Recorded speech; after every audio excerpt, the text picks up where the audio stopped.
Welcome back to Open Line tonight. We are talking with the folks from Gideon's Army who are really giddy about what they're doing and can't wait to get this message out. And I tell you what, you are boots on the ground, and I'm loving hearing about these programs that you are doing, coming about it from a completely different way than a lot of folks, in high places are talking about, the changes that we need. I want to get to Francis real quick on the line. That's what this show is all about. It's talking to the folks at home. Hi, Francis. Francis, go ahead. Make sure that you are listening to your phone and not your TV. You can turn that television down. Hi. Hi. Go ahead. Go ahead. Oh, okay. Sorry. That's okay. It takes a second to catch up once you figure it out. Go ahead. All right, do I get it? You've got it. Well, I'm seeing all three persons, and this is Miss Monroe Street Kroger, by the way, guys. It's good to see y'all doing such positive things. It shocks me to see you guys on TV, and my heart is beating because I'm very proud of you guys. Thank you. Emotionally, I don't know why I'm breaking down, but I am, because it's good to see you guys doing such a positive thing for the community. Everything kind of is going downhill, and it sucks, but there's so many positive souls still walking on earth, and I'm so proud of you guys. And me being 29 to seeing this. This is awesome. Francis, when I see you guys, I don't know what you guys are doing. Francis, how do you know the folks from Gideon's Army? How do you know them? How they intervened in your life, or what's it look like? Well, pretty much I didn't know pretty much what they were doing at first, and I would see them shop for awesome foods and true. His awesome recipes and his food is amazing. How well, you see people every day, but you do not know truly what they are doing. You're interacting and speaking with them. And I mean, you guys are glowing. It's amazing. I mean, now that I see what you guys are doing, the families, the communities, gentrification is on the rise, and it's making a powerful, damaging impact as far as I see. And even I'm having a hard time, but through the grace of God, I'm just pushing it through and making it throughout the headaches. So, just seeing a miracle at work for these babies. Absolutely. Yeah. It's powerful, man. That's like I said, it's powerful. It's getting to me emotionally, so there's power behind this movement.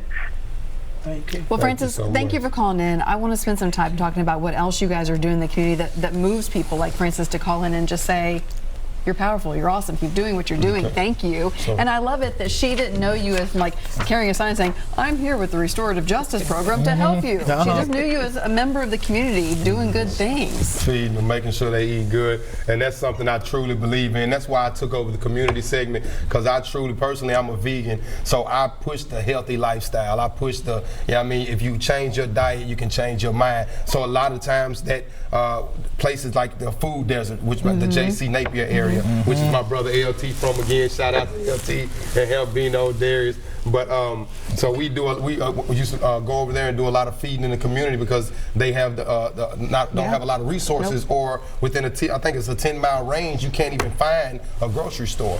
So, but going back to things that we do, we also work with the Juvenile Detention Center, and we do a lot of mentoring the youth and the high-risk, at-risk youth, those that are about to be put back into public, and those who are on trial right now and who are fighting for their life. And there's some children fighting life sentences right now. Yes. And we're trying to put their mind in a better place to be able to heal regardless of the outcome. We also have an adult reentry program that's led by my brother LT. LT did 20 years in the federal penitentiary. He's been out for 3 years. This will be his 4th year, and he's been boots on the ground. I mean, like, the things that he's accomplished in 4 years, I hadn't seen people do in 20. So the fact that he did 20 years and came out and didn't miss a beat, I mean, if he calls it his bucket list. He scratches so many things off his bucket list, I think he needs to make another one. But he basically is him and Rashida Fatuga created a program to help even the adults re-enter back into society. So we have a pre-trial program that allows them to be released to us, because a lot of times people don't have bond money. Right. So now we've created a platform to be able to have them released to us, and we start facilitating the healing and make sure that they are in the proper state of mind to stay out and be productive in society. Because a lot of times people get on probation and end up just repeating the cycle and continue to go in and go out and go in and go out. So we want to give them the resources, so once you're out, you stay that way and you start being the fruit of the labor. You know what I'm saying? So that's where we at with that. All right, we're going to go back to the phones. We got folks lighting up the lines. Patrick is on the line. Hi, Patrick. Hey, how's it going? Hey, good. You guys are doing a great job, but I've got a question. How do I get into contact with Gideon's Army? Is there a phone number, or is there a way to get into contact with what you guys are doing? So you definitely can follow us on all social media platforms. It's GideonsArmyUnited.org. It's also Gideon's Army United on Facebook, Twitter, and Instagram. Also, you can email me directly at jgooch, Gooch, at onearmyunited.org. All one word. Once again, you can email me directly at jgooch at onearmyunited.org. Or they can go to www.gideonsarmyunited.org and sign up to be a volunteer or a donator, and you can make as many donations once a month, $1 a month, whatever it is helps, because we're constantly giving to the community, and we need everything. So we appreciate anything that y'all can do. Patrick, thank you so much for, we put that on the list of things to talk about, and you knocked it off for us, so thank you so much. We also have Jim on the line. Hi, Jim. Go ahead. Oh, hey, thanks, guys. Yeah. I want to thank these three folks here for what they're doing. Thank you. They are they are a true sign of people that are giving from their very being. And this is one of the ways that you affect change, is by people seeing that they have nothing to hide. They're giving all that they have. The one thing I wish that we could emphasize, though, and I don't know if it's something that restorative justice has a way to address, but the stats will tell you that in the 60s, 9%, about 9% of children lived with single parents. And as you got into the 2012, that's up to 28 to 30%. Wow. That is definitely something that causes the poverty, causes the hopelessness.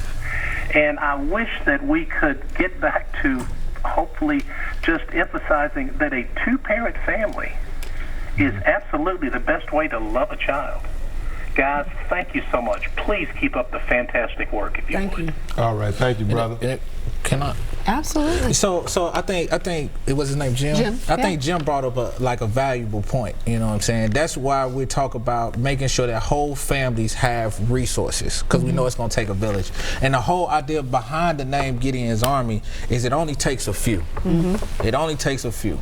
And so we definitely want whole families to be resourced, but also community members like Jim and like other people that have called in, where you can hear the passion, are really asking, I want to say demand, our city leaders to really put their weight behind our programs, because we're running at capacity. Like, we're affecting change.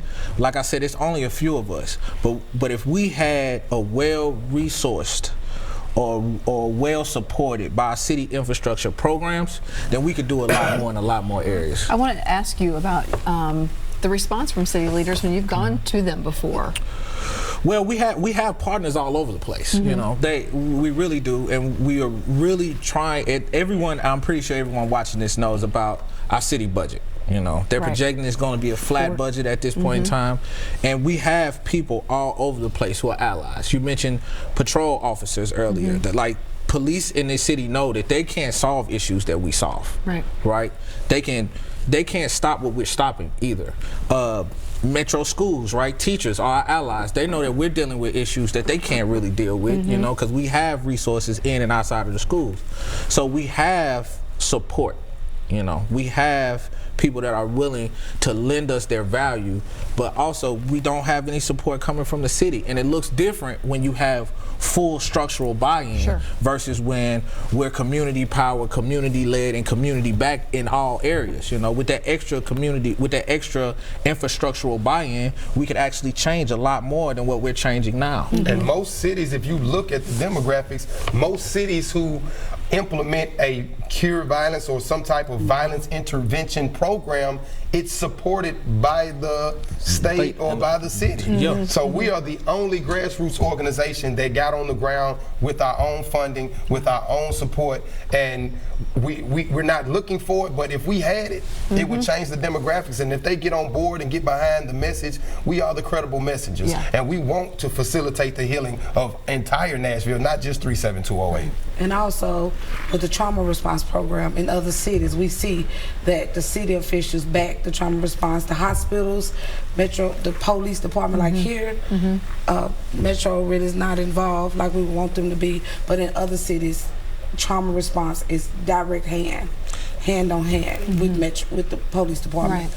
So that's what I would like to see, the change of the city officials and people getting more involved, even with our Metro Police Department, dispatching us, letting us know what a crime is, instead of us having to get on boots on the ground and do so much research ourselves. But hopefully a change will come. And bringing up the hospital piece, that's a big goal for us in the coming up years. So we're hoping to be able to get violence interrupters actually at the hospitals. Exactly. Because the earlier we can get there, the quicker we can start building peace, the less likely there is to be any retaliations. So if we can get into a hospital, start talking to people, put Deirdre in a hospital, or even have a violence interrupter or a trauma responder actually located at the hospital, that'll change the ball game. Because Deirdre, True, with the few soldiers that we have on the ground, we're able to affect a lot of Nashville. We're based in 37208, but True's doing violence all over the place sometimes, you know, because it's all intertwined. And so we have, like I said, we have partners all over the place. It's just like the trick is at this point is of turning those allies into actual dollars that can support our programs. And I will add what Mike True said, these programs are not only in the United States, they're worldwide. So they have a pretty substantial model in Trinidad, they have a pretty substantial model in South Africa where they've had in Puerto Rico. So they've had, and also they had areas in the United States that have had years without violence because of this program. So I think one thing that we haven't even mentioned is a lot of the work you all do starts with research. It's not just willy-nilly, we think this will work. You got hard numbers behind you saying this has worked. Now let's put it into action. For sure. And that 7% decrease in all crimes, violent crimes that happen in North Nashville, is the biggest out of all the other precincts at this point in time. And we also know that MNPD has a shortfall of officers, so it can't be only the officers. 37208. So, and that's the West where we facilitating the healing. So all right, it's working. We got to take another quick break. We're going to come back right after this. Stay with us. All right.